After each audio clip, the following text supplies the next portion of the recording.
Jumpa kembali bersama program studi kedokteran jiwa Fakultas Kedokteran Universitas Diponegoro Semarang mempersembahkan video pembelajaran wawancara psikiatri dengan tema gangguan tidur.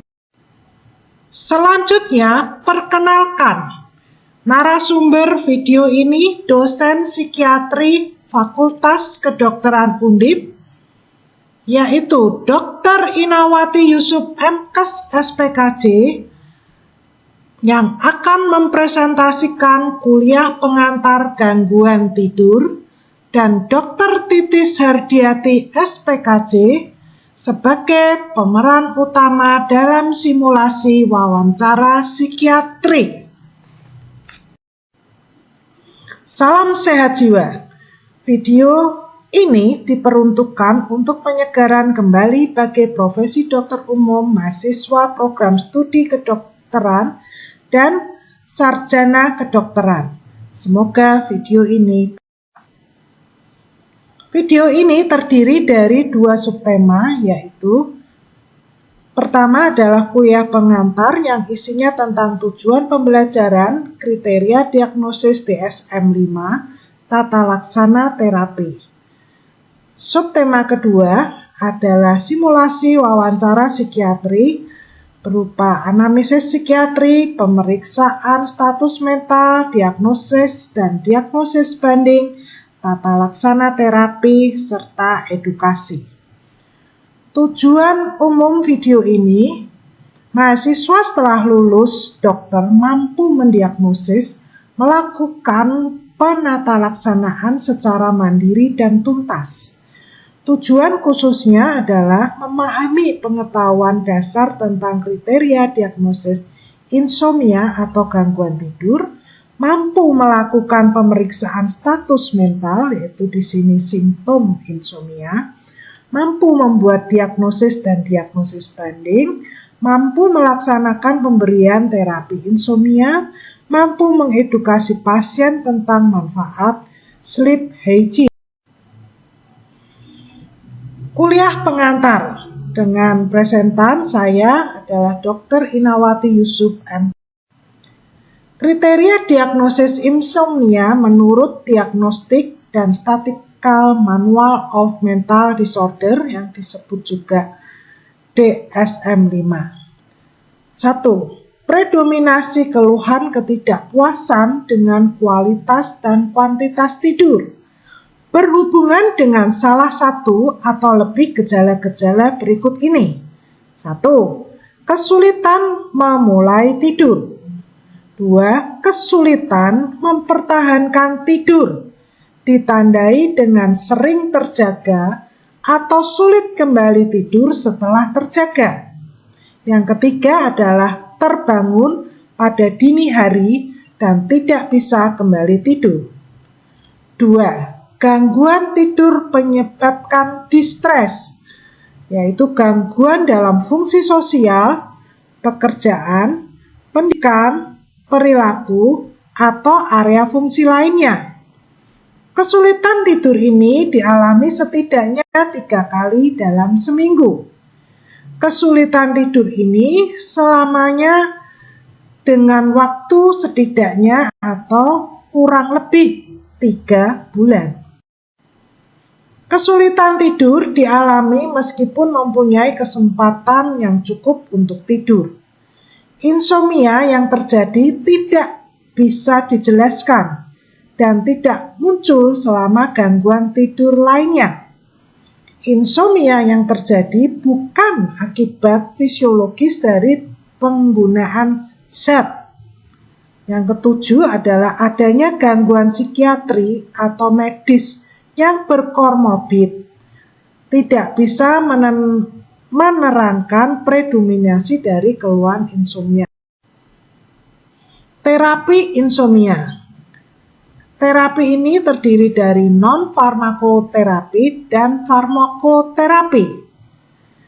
Di dalam yang non-farmakoterapi, kita menjelaskan tentang higiene tidur dan psikoterapi.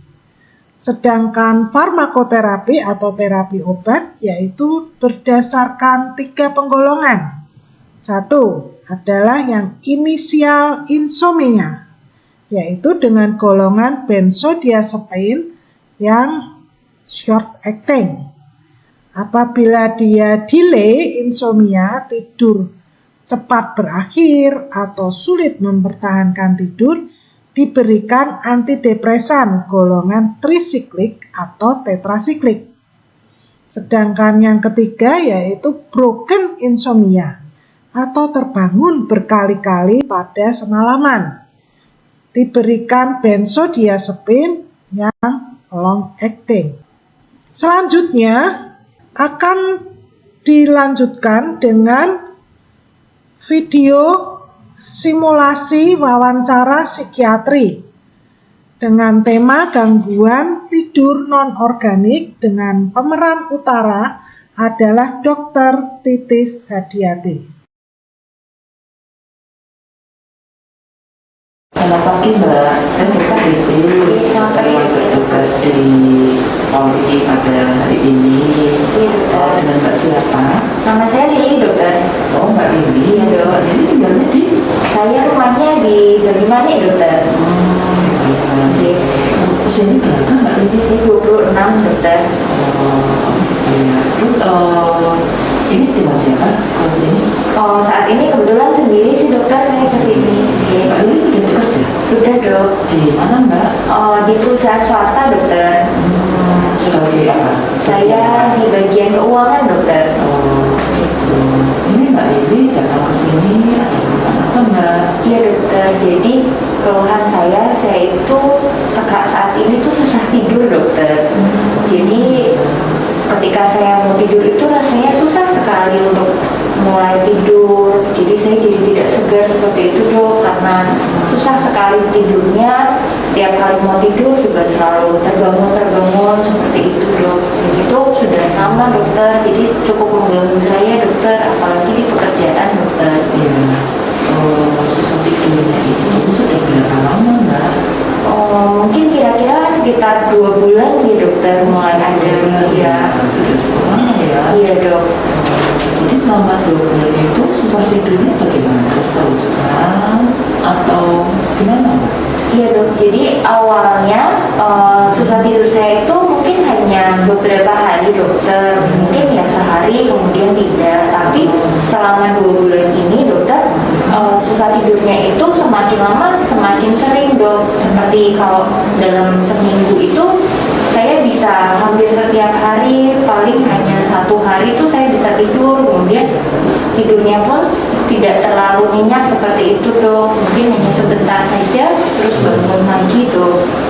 Jadi selama 2 bulan ini setiap hari ya Mbak ya? Iya, hampir setiap hari, dokter. Terus kalau untuk susah tidurnya itu artinya di sini susah tidur itu susah untuk mulai tidur. Iya, dokter. Jadi setiap bisa diceritakan? Iya, Dok. Jadi setiap kali saya mau mulai tidur itu sepertinya susah sekali, Dok. Jadi sudah tiduran di kasur itu mungkin sudah sejam 2 jam gitu, tapi tetap tidak bisa tidur, dokter. Ya, jadi saya cuma guling kanan, guling kiri, rasanya capek tapi tidak bisa untuk tidur, Dok. Seperti itu. Kalau misalnya sudah tidur pun kadang iya, Dok. Jadi waktu sudah tidur kadang juga sering kayak terbangun lagi seperti itu. Nanti susah lagi untuk tidur. Kalau sudah gilir gitu Iya, terus Dok. jadi kebangun lagi. nggak bisa tidur lagi, Iya, udah Dok. sampai pagi gitu. Iya. Jadi seperti ya dalam semalam kayak nggak tidur juga, Dok. Seperti itu. Terus kalau nggak bisa tidur ya Mbak ya, paginya gimana?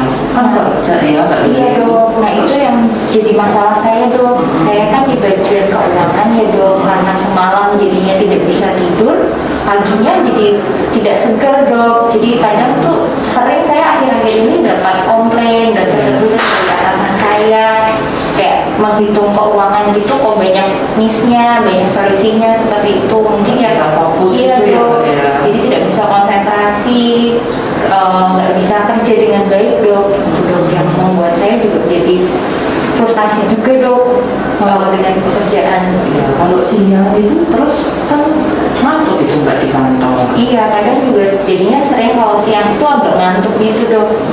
Apalagi kerjanya kan di depan komputer seperti itu ya dok. Jadi sudah lelah dari malam, waktu kerja tambah lelah dokter.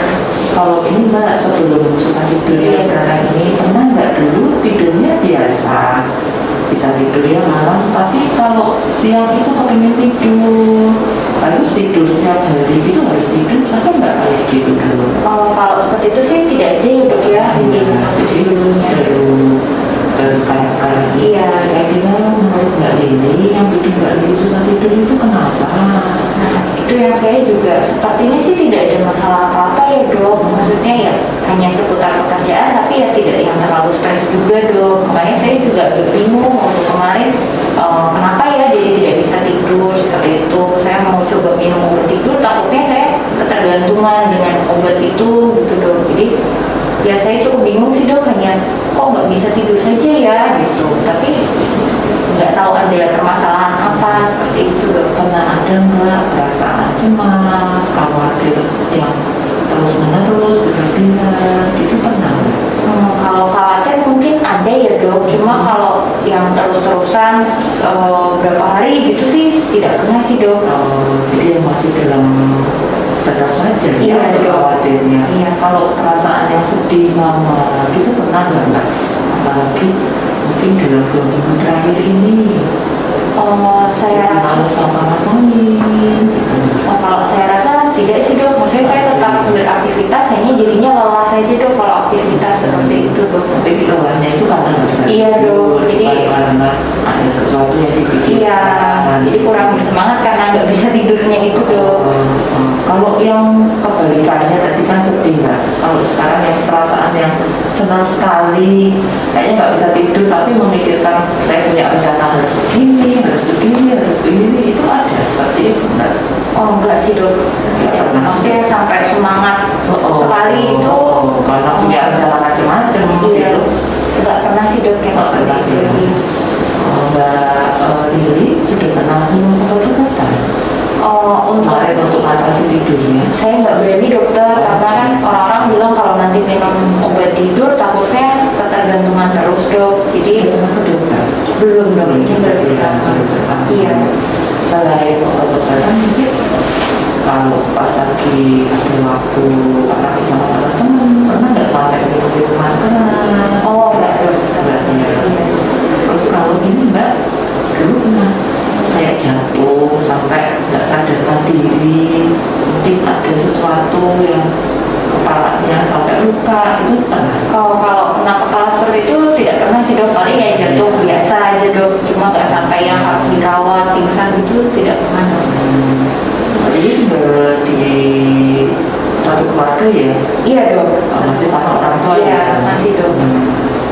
Iya, jadi dari hasil tadi yang dikeluhkan Mbak Lili selama 2 bulan ini hampir setiap hari ya Mbak ya, susah tidur, baik itu mau masuk ke tidur ataupun kalau sudah tertidur jadi bangun dan nggak bisa tidur lagi ya. Iya dok.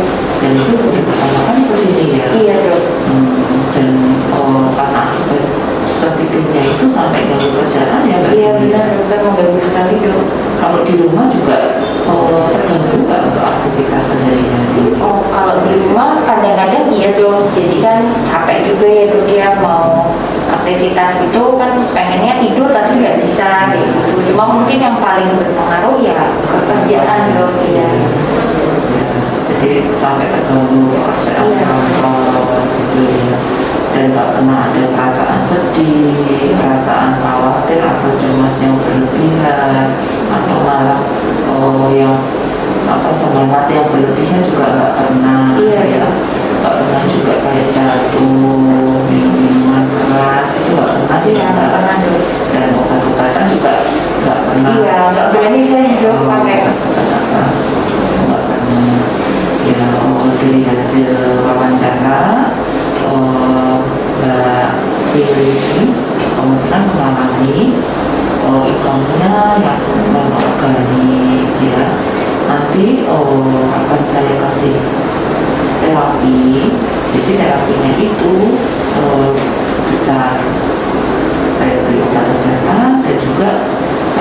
tapi yang bukan dengan obat-obatan. Nanti kalau obat-obatan nanti saya kasih antidepresan itu, walaupun antidepresan tapi juga bisa untuk mengatasi gangguan tidur dari Mbak Lili gitu ya. Kemudian kalau yang tidak dengan obat-obatan, Mbak Lili mungkin harus menerapkan dengan yang namanya sleep hygiene. Apa itu dokter sleep hygiene? Ya, sleep hygiene itu jadi tidur harus tepat waktu. Artinya Mbak Lili harus misalnya hari ini tidur jam 7, bangun jam 5 setiap hari, harus seperti itu. Jadi ada jadwal tidurnya untuk bangun dan tidurnya. Kemudian mungkin untuk suasana kamarnya dibuat lebih dibiarkan, karena itu juga akan merangsang hormon dari melatonin yang ada di tubuh kita gitu. Jadi lampunya mungkin enggak yang terang gitu. Ruangan tidak perlu pakai AC, tapi ventilasi udaranya cukup sehingga sejuk.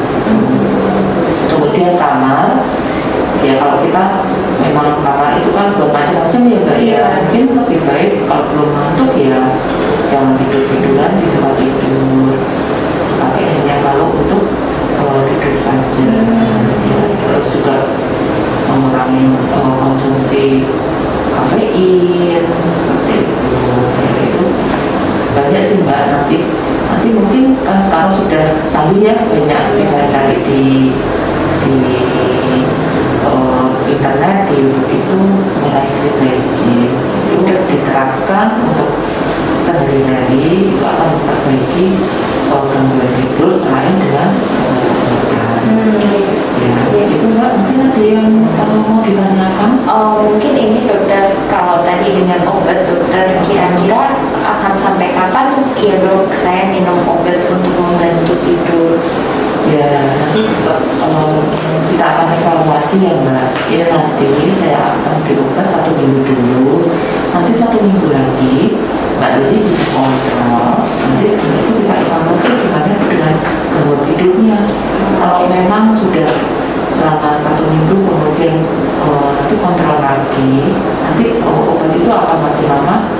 Kalau Mbak Lili sudah teratasi gangguan tidurnya, kita kurangi sedikit-sedikit ya, dan juga yang menerapkan tadi sleep hygiene tadi ya, butuh waktu ya Mbak ya untuk memperbaiki tidurnya seperti itu Mbak. Ada lagi?